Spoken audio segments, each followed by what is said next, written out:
PWD federation కుటుంబ సభ్యులందరికీ కూడా నా హృదయపూర్వక నమస్కారాలు తెలియజేస్తూ ఉన్నాను. ఈరోజు నేను మాట్లాడబోయే విషయం ఏంటంటే, నిన్నటి దినంన 18 ఫిబ్రవరి 2024 ఆదివారం దినాన జగన్మోహన్ రెడ్డి గారి సిద్ధం సభ, వైఎస్ఆర్ పార్టీ సిద్ధం సభ రాప్తాడులో ఏర్పాటు చేయడం జరిగింది.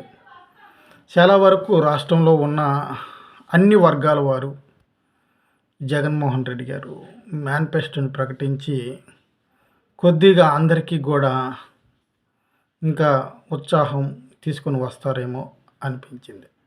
అయితే ఆ సిద్ధం సభలో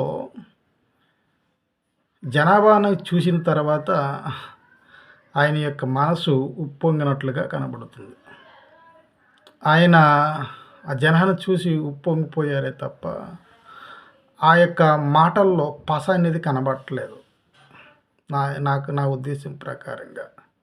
కాబట్టి ఎంతైనా నేను నవరత్నాలను రాష్ట్రంలో సరైన విధానంలో 99% ప్రవేశపెట్టాను. దానికి కాబట్టి ప్రజలందరూ కూడా నా వైపే ఉంటారు అనే ఆలోచన ఉండడం మంచిదే. కానీ అది వాస్తవ పరిస్థితుల్లో అవుతా లేదా అన్నది సామాన్య జనాన్ని అడిగితే తెలిసిపోతుంది. అయితే ఈ విషయంలో వికలాంగుల గురించి ఈ మేనిఫెస్టోలో స్పష్టంగా మాట్లాడతారేమో అని ఎదురు చూడడం జరిగింది.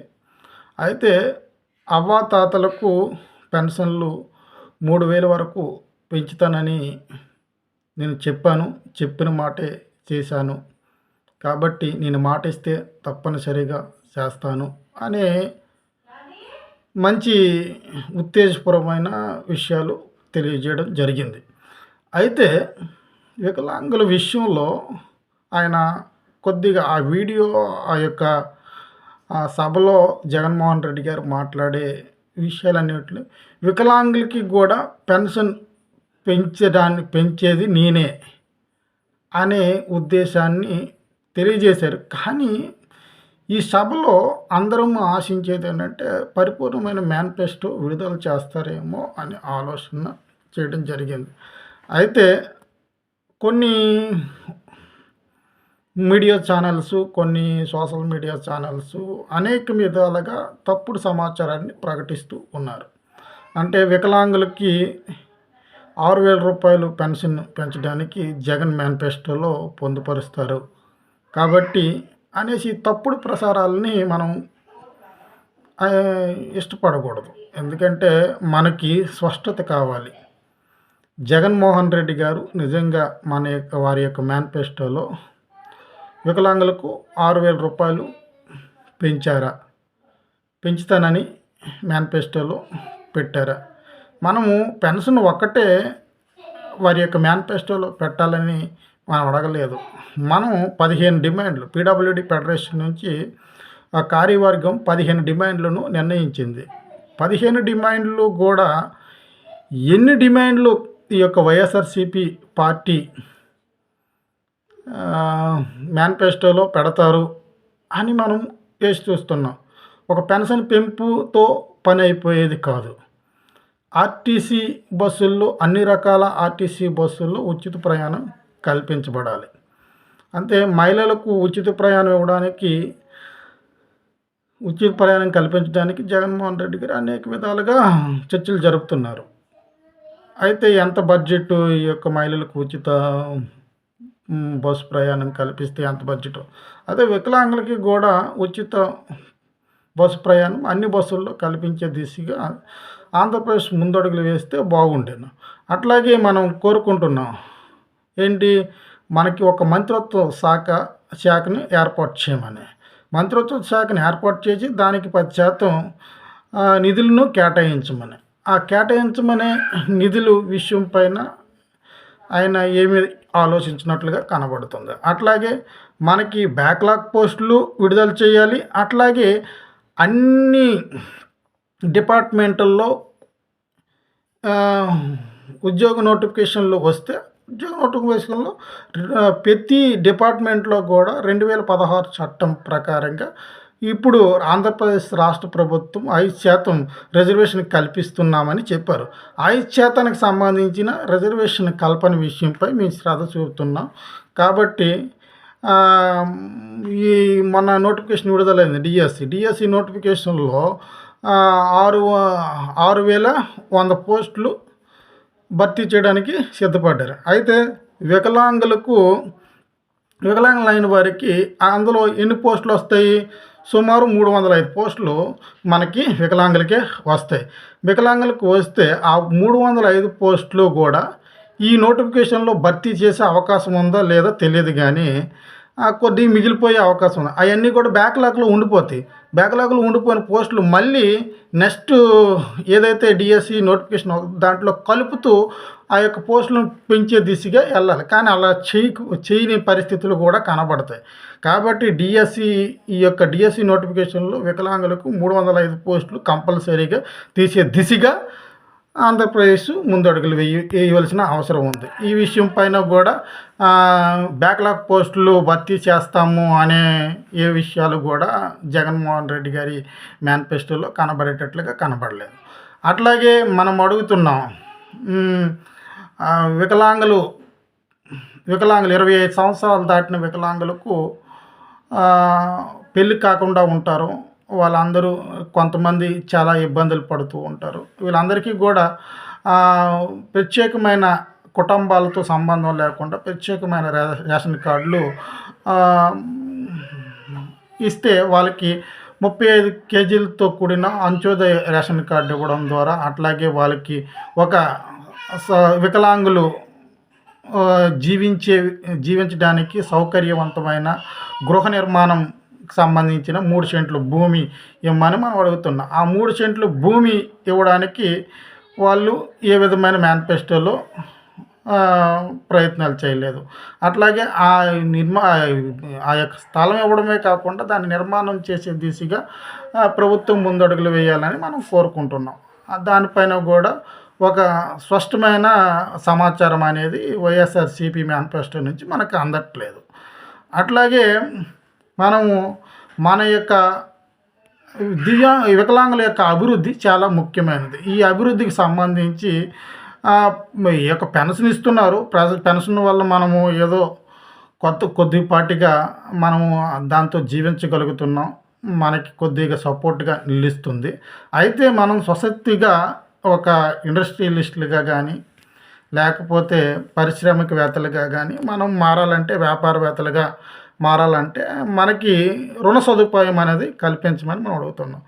మనకి 5 లక్షల వరకు సబ్సిడీ రుణాలు మనకి వికలాంగులకు అనే వారికి ఇస్తే వీళ్ళందరూ కూడా ఆ రుణాలను తీసుకొని ఏదైనా వ్యాపారాలు మొదలు పెడుతూ వారి జీవన పరిమితిని పెంచుకోవడానికి, అట్లాగే ఆర్థికంగా బలంగా అభివృద్ధి చెందడానికి అవకాశాలు ఉంటాయి. కాబట్టి దీని నిమిత్తం ఏ విధమైన షూరిటీ షరతులు లేకుండా మనకి 5 లక్షల వరకు రుణ సదుపాయం కల్పించే దిశగా ప్రభుత్వాలు ముందుకు అడుగు వేయాలనేసి మనం అడిగితే దానిపైన కూడా వైఎస్ఆర్సీపీ మేనిఫెస్టోలో దానిపైన కూడా ఏ విధమైన మాటలు కూడా సంధించలేదు. ఇట్లాగా మనం అడుగుతున్నాం, ప్రతి రాజకీయ పార్టీల్లో కూడా ఎస్సీ ఎస్టీ బీసీలాగే ఎట్లాగే రిజర్వేడ్ ఎమ్మెల్యే రాజకీయ రిజర్వేషన్లు ఇచ్చి వాళ్ళని పోటీ చేసి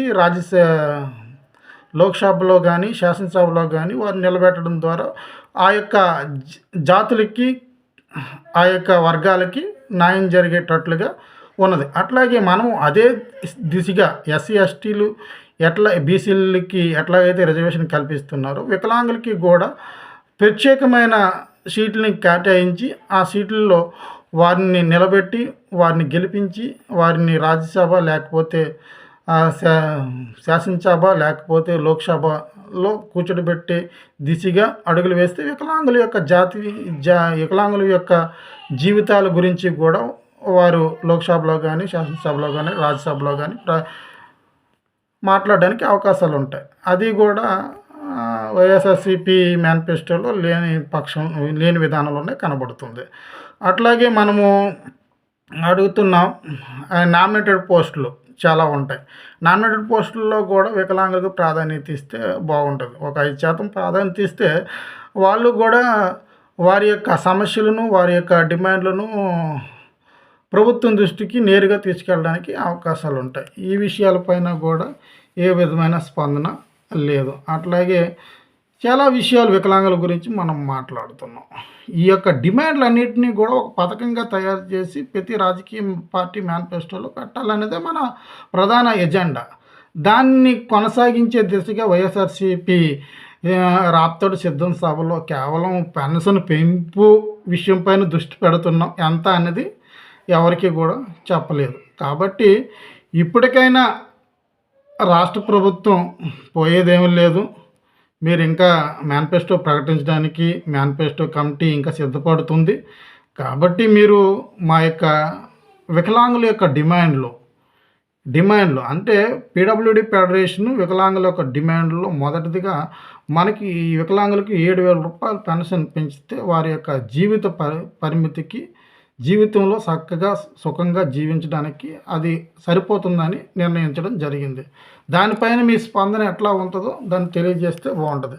వైసీపీ ప్రభుత్వమైనా, టీడీపీ ప్రభుత్వమైనా, లేకపోతే కాంగ్రెస్ పార్టీ అయినా, బీజేపీ పార్టీ అయినా, ఇంకా ఏ పార్టీ అయినా వికలాంగులను దృష్టిలో ఉంచుకొని మేనిఫెస్టోలను ప్రకటిస్తూ వారు ఏం అడుగుతున్నారు, వారి నుంచి ఎన్ని వినతి పత్రాలు మాకు వచ్చాయి, ఆ వినతి పత్రాల్లో ఏమేమి ఉన్నది.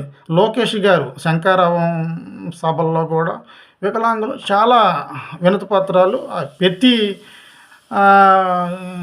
కాన్స్టిట్యున్సీలో జరిగిన సభల్లో కూడా వినతి పత్రాలు లోకేష్ గారికి ఇవ్వడం జరిగింది. ఆ లోకేష్ గారు ఆ వినతి పత్రాలన్నింటినీ చెత్తబుట్టలో వేస్తే దాని విలువ బాగోదు. కానీ దాన్ని పరిశీలన చేసి వికలాంగులకు మేలుకరమైన వాటిని వారి యొక్క తెలుగుదేశం పార్టీ మేనిఫెస్టోలో, లేకపోతే జనసేన తెలుగుదేశం ఉమ్మడి మేనిఫెస్టోలో పెడితే ఒక మంచి వైఖరి అనేది వస్తుంది. వికలాంగులందరూ కూడా వారి వైపు చూడడానికి అవకాశం ఉంటుంది. ఇప్పుడు మనం వైసీపీ పార్టీ వాళ్ళని మనం ఏం అడుగుతున్నాం, మా యొక్క 15 డిమాండ్లలో ఎన్ని డిమాండ్లు మీరు ఈ యొక్క 2024లో మీరు మాటిస్తే చేస్తానని చెప్పి ఉన్నారు. కాబట్టి ఈ డిమాండ్లలో ఎన్ని డిమాండ్లు మీరు చేయడానికి చిత్తశుద్ధిగా ఉన్నారు, ఆ మేనిఫెస్టోలో ఏ డిమాండ్లను పెట్టడానికి ముందుకు వెళ్తున్నారు అనే విషయం స్పష్టంగా ప్రకటిస్తే వికలాంగులందరూ కూడా మీకు అండగా నిలబడతారు. 1వ తారీఖున పెన్షన్ ఇస్తున్నాము అనేసి చెప్తున్నారు. అది మంచిదే, 1వ తారీఖున పెన్షన్ ఇస్తున్నారు కాబట్టి మీ మీద కొద్దిగైనా సానుభూతి ఉంది. అలాగే వికలాంగుల పెన్షన్లు ఎన్నో తీసేయడం జరిగింది. దానివల్ల చాలా వికలాంగులందరూ కూడా బాధపడుతున్నారు. అంటే కుటుంబంలో చిన్న చిన్న ఉద్యోగాలు ఉన్నాయనేసి వారి కుటుంబంలో వికలాంగుడికి ఉద్యోగం ఉంటే తీసేయండి, పర్లేదు. దాన్ని మేము ఏమి వికలాంగులకు ఉద్యోగం ఉన్నప్పుడు పెన్షన్ తీసేయడం న్యాయమే. వికలాంగులకు ఉద్యోగం లేకుండా, సద్యోగం లేకుండా వారి యొక్క కుటుంబంలో ఎవరికో ఉద్యోగం ఉందని వికలాంగుడి యొక్క పెన్షన్ తీసేస్తే వాడి పరిస్థితి, వాడి కుటుంబం పోషిస్తుందని నమ్మకం ఏంటి? ఇద్దరు అన్నదమ్ములే సరైన విధానంలో క్రమశిక్షణగా ఉండలేకపోతున్నారు. ఇప్పుడు వికలాంగుడి యొక్క జీవితం ఆ పెన్షన్ మీద ఆధారపడుతూ ఉంది. కాబట్టి ఒక సదరన్ సర్టిఫికేట్ని ఆధారం చేసుకొని పెన్షన్ ఇవ్వడానికి ముందుకెళ్ళాలి. కానీ ఇంకా ఏ విధమైన 6 స్టెప్ వ్యాలిడేషన్ అనేసి ఈ యొక్క పనికిమాలిన షరతులన్నీ పెట్టి పెన్షన్లు తీయడం న్యాయం కాదనేసి జగన్మోహన్ రెడ్డి గారికి నేను చెప్తున్నాను. కాబట్టి సిద్ధం సభలో మీరు ఇచ్చిన నినాదాల ప్రకారంగా మంచి చూసే ఓటేయండి అనేసి మీరు చెప్పి ఉన్నారు. కాబట్టి మేము మంచిని చూడాలంటే ఈ యొక్క 2019 నుంచి 2024 వరకు వికలాంగుల జీవితాల్లో 80% పైబడి ఉన్న వికలాంగుల జీవితాల్లో ఏ విధమైన మేలు జరగలేదనేది ఖచ్చితంగా మేము చెప్పగలం. దాన్ని మీరు తప్పడానికి ఏ విధమైన అవకాశం లేదు. కాబట్టి దాన్ని ఎవరో కూడా కొట్టివేరు. కాబట్టి ఇప్పటికైనా మనసు మార్చుకొని మీ ఎమ్మెల్యేలు రేపు పొద్దున్న మా గడపలకు వచ్చేటప్పుడు మీకు ఈ మేలు చేశాము కాబట్టి మీరు ఓటేయండి అని అడగడానికి, వికలాంగులను అడగడానికి మీరు కూడా ధైర్యం చేసి రావాలి. సిద్ధమే, అందరూ సిద్ధమే. కానీ మీరు మేనిఫెస్టోలో మా యొక్క డిమాండ్‌ను పెట్టడానికి మీరు సిద్ధమా? అన్నది మా యొక్క క్వెషను. అంటే వికలాంగుల యొక్క డిమాండ్‌లను మేనిఫెస్టోలో పెట్టడానికి వైసీపీ గవర్నమెంట్ సిద్ధంగా ఉందా? అయితే మేము ఓటేయడానికి సిద్ధంగా ఉంటాం. మీరు మాట ఇచ్చారంటే చేస్తారని నమ్ముతాం. కానీ మీరు మాట ఇవ్వకపోతే చేస్తారని కూడా ఆలోచించలేం. కాబట్టి మీరు వైసీపీ పార్టీ జగన్మోహన్ రెడ్డి గారు, మీరు మా యొక్క వికలాంగుల యొక్క డిమాండ్లను, సమస్యలను మీ మేనిఫెస్టోలో పొందుపరుస్తానంటే మేము ఓటేయడానికి సిద్ధంగా ఉంటాం. లేకపోతే మీకు వ్యతిరేకంగా ప్రసారం చేయడానికి సిద్ధంగా ఉంటాం.